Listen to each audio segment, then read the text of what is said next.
Hello అండి, ఎలా ఉన్నారు? అందరూ బాగున్నారా? వెల్కమ్ టు అవర్ ఛానల్ అమ్మ ఇంటి వంట. ముందుగా ఎవరైనా కొత్త వాళ్ళు మన ఛానల్ చూస్తున్నట్లయితే సబ్స్క్రైబ్ చేసుకోండి. ఈరోజు కుష్కా ఎలా తయారు చేసుకోవాలో చూపిస్తానండి. ఇంట్లో ఏం కూరగాయలు లేనప్పుడు లేదంటే ఏదైనా వెరైటీగా చేసుకోవాలనిపించినప్పుడు ఇలా నేను చూపిస్తున్నట్లుగా ఈ కుష్కా ట్రై చేయండి, ఎంతో రుచిగా వస్తుంది. ముందుగా మనం అరగంట పాటు బియ్యాన్ని నానపెట్టుకోవాలండి. అందుకు నేను ఇక్కడ 1 గ్లాస్ దాకా బాస్మతి రైస్ని తీసుకున్నానండి. చూస్తున్నారు కదా, ఇక్కడ వీడియోలో చూపిస్తున్నట్లుగా ఈ గ్లాస్తో 1 గ్లాస్ రైస్ని తీసుకున్నాను. రైస్ని తీసుకొని 2-3 సార్లు శుభ్రంగా కడుక్కొని వాటర్ పోసుకొని ఒక అరగంట పాటు నానపెట్టుకోండి. బియ్యం నానపెట్టుకున్న తర్వాత స్టవ్ మీద ప్రెషర్ కుక్కర్ పెట్టుకొని ఇందులోకి 1 టేబుల్ స్పూన్ దాకా ఆయిల్ యాడ్ చేసుకోండి. ఇందులోకి కొంచెం షాజీరా, 1 ఇంచు దాకా చెక్క, అలాగే 1 మొగ్గ, 1 లవంగం యాడ్ చేసుకొని వీటిని వేపుకోండి.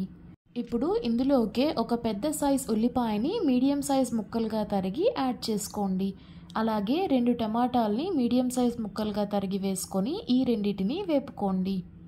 ఇవి కొంచెం త్వరగా మగ్గడానికి ఇందులోకి 1/2 స్పూన్ దాకా సాల్ట్ని యాడ్ చేసుకొని ఒకసారి కలుపుకొని వేపుకోండి. టమాటా కొంచెం మగ్గిన తర్వాత ఇందులోకి 10 వెల్లుల్లిని తొక్క తీసుకొని వేసుకోండి.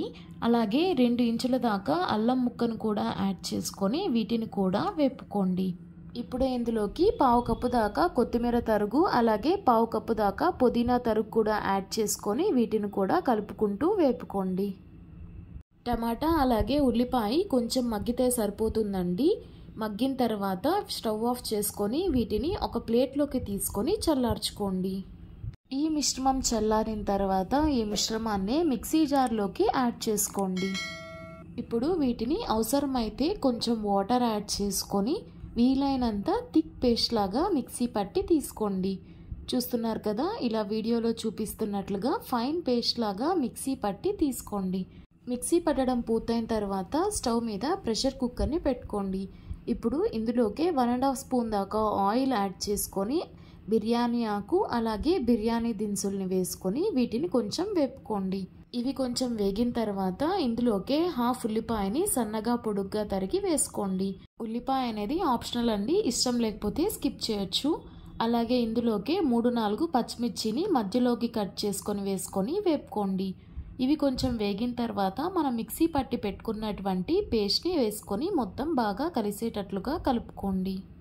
ఆనియన్ టమాటా పేస్ట్ వేసుకున్న తర్వాత ఒక 2 నిమిషాలు అలాగే స్టవ్ మీద ఉంచుకొని ఇప్పుడు ఫ్లేమ్ని లో ఫ్లేమ్లో ఉంచుకొని ఇందులోకి 2 టేబుల్ స్పూన్స్ దాకా కర్డ్ని యాడ్ చేసుకొని బాగా కలుపుకోండి. పెరుగు విరిగిపోకుండా ఉండాలంటే పెరుగుని కలుపుకునేటప్పుడు బాగా బీట్ చేసుకొని కలుపుకోండి. అలాగే ఫ్లేమ్ని లో ఫ్లేమ్లో ఉంచుకొని కలిపారంటే పెరుగు అనేది విరిగిపోకుండా వస్తుందండి. ఇప్పుడు ఇందులోకి 1 స్పూన్ దాకా కారం, 1/2 స్పూన్ గరం మసాలా, 1/2 స్పూన్ ధనియాల పొడి, 1/2 స్పూన్ సాల్ట్, అలాగే 1 స్పూన్ దాకా బిర్యానీ మసాలా యాడ్ చేసుకొని మొత్తం బాగా కలిసేటట్లుగా కలుపుకోండి. మొత్తం బాగా కలిసేటట్లుగా కలుపుకున్న తర్వాత మసాలాలోంచి ఆయిల్ రిలీజ్ అవుతున్న సమయంలో ఇందులోకి కొంచెం కొత్తిమీర పుదీనా తరుగు వేసుకొని కలుపుకొని మనం నానపెట్టుకొని పక్కన పెట్టుకున్నటువంటి రైస్ని ఇందులోకి యాడ్ చేసుకోండి. రైస్ యాడ్ చేసుకున్న తర్వాత బియ్యం విరిగిపోకుండా మసాలాలోకి కలిసేటట్లుగా కలుపుకోండి.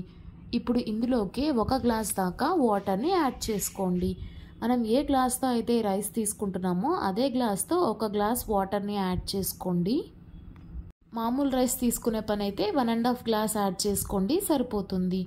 ఇప్పుడు కొంచెం కొత్తిమీర అలాగే పుదీనా తరుగు వేసుకొని ఇందులోకి 1 స్పూన్ దాకా గీని యాడ్ చేసుకొని మూత పెట్టి 1 విజిల్ వచ్చేంత వరకు స్టవ్ మీద ఉంచి ఉడికించండి. 1 విజిల్ వచ్చిన తర్వాత స్టవ్ ఆఫ్ చేసుకొని 10 నిమిషాల తర్వాత మూత తీసి ఒకసారి కలిపి చూడండి. చూస్తున్నారు కదండి, అన్నం అనేది ఎంత చక్కగా పర్ఫెక్ట్గా ఉడికి ఉందో. ఒక 5 నిమిషాలు లేదా 10 నిమిషాలు అలాగే మూత పెట్టి వదిలేశారంటే ఏమన్నా తేమ ఉంటే పోతుందండి. చూస్తున్నారు కదా, ఒక 5-10 నిమిషాల తర్వాత అన్నం అనేది ఎంత పొడి పొడిగా తయారైందో.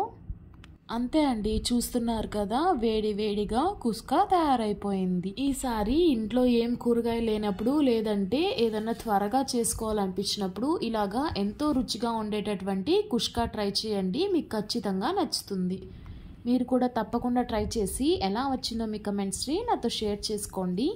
ఈ వీడియో నచ్చితే లైక్ చేయండి, అలాగే మన ఛానల్ని సబ్స్క్రైబ్ చేసుకోండి.